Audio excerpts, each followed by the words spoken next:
Hey everyone, just wanted to try and show you a little bit of Nimrod footage. The test server is down, so I didn't get to have my normal opening for one of these videos, but this is from the Envoy Crucible tournament, and this Black Knight is really doing his job here for the Orcus team, protecting him, putting out a bunch of damage, but here in a few seconds we're going to see Nimrod do a lot of damage as well. So we are trying to take care of this Black Knight here and not doing too hot so far. There we go. Oh, almost got him. But he's really hurting us too. There comes Nimrod with the special, flipping all those positive effects. That really hurt. Man, that Gwenpool died. Omega Sentinel coming in there with some damage. And Nimrod finishing everybody off. Wow. He's impressive. What's going on, everyone? It's the People's Envoy Updog here with you again, and we've got Nimrod coming to the game. There he is, right there. He's coming in, one of your favorite mutant hunters. So let's get into all about him. T4s, ISO, abilities, investment level. Let's get into it. Alright, so let's read over his abilities first, and then we'll talk about ISO, because you have to kind of consider the whole team as well. So first up with his passive, on kill, he's going to gain stealth. So that means if he kills some enemy, then he will gain stealth. And then while he's in stealth, he's going to gain extra damage and extra crit damage. And then if there's a summoned tech ally, for every summoned tech ally, up to 5, so he'll get a max of 50% speed. And then in raids, the Orcus allies will also gain that extra speed per summoned ally. And then, let's see, on successful attack of any Orcus ally, apply heal block to that target. So, Lady Deathstrike will apply heal block, Scientist Supreme, any of the Orcus allies, even the summons, if they have the Orcus tag, they're going to apply heal block. So that's pretty powerful. Kind of like a Gambit ping, only it applies to the whole team. So next up is his special, which is his turn 1 ability, and it's a 3-turn cooldown. So I always love those low cooldown abilities. So attack all enemies for piercing, flip 3 random positive effects, then extra piercing for sentinel reinforcement allies. So the more of the sentinel bots there are out there, the more piercing and damage they'll get. He applies ability block to the primary target, and stun, which seems a little redundant to me, but whatever. And then it can't be dodged, so pretty easy. I can finally see them starting to cut down on all the wording and huge ability texts, but this is a pretty simple ability. Then the ult is going to attack primary and adjacents for damage. Apply defense down and disrupted for 2 turns, and it's unavoidable. So again, a really short, simple ability, but still pretty powerful.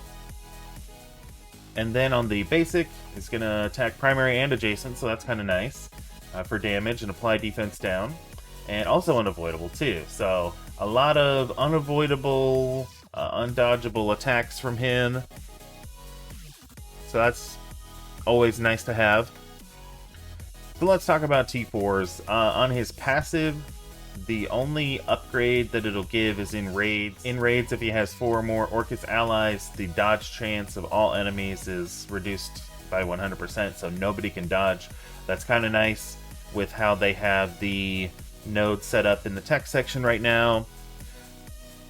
You could probably get away with it if you're low on T4s, so especially since he has the unavoidable and undodgeable attacks anyway. It's just helping out his teammates, really, for the Orcus teammates, so that they can hit if they don't have unavoidable attacks. Then I would say the special is probably the number 1 T4 you'd want to put on there. Instead of flipping 3 positive effects, it flips all positive effects.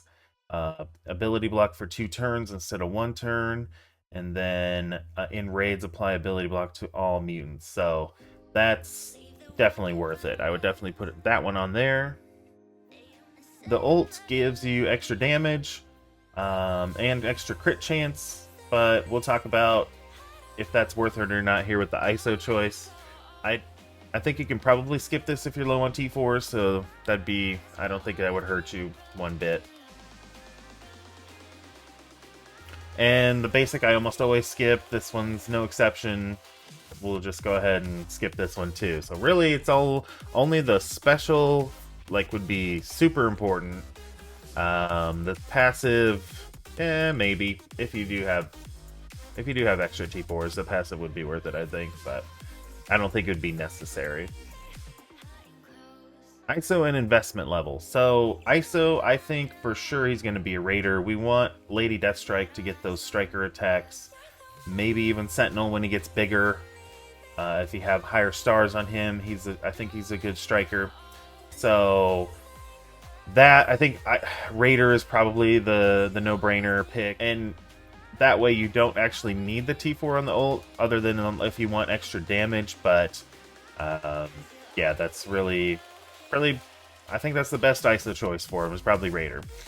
Now, as far as investment goes, I would say probably start out with like level 95 and gear 16, because right now the raids we're getting through with just the 3-piece Orcus, and with like Penny Parker and Doom or Kang or somebody like that. So I would start off with that.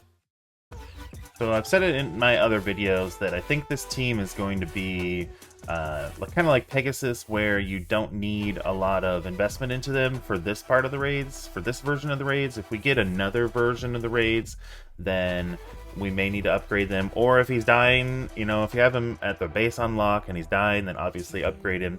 But I would start at gear 16, level 95 to start off with.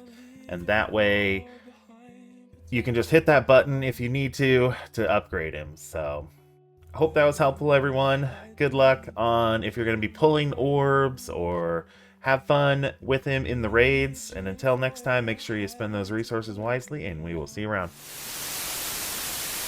Next up is his...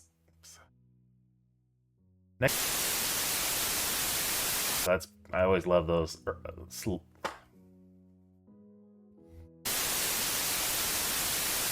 And if he has 4 or more alpha...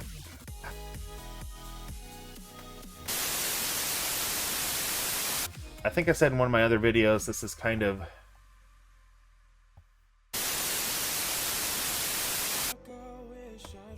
I've said in my other videos that I think this team is going to be kind of like Pegasus, where you don't need a big investment into them for this version of the raids. I would start with that. If he's dying a lot, then obviously build him up, but that's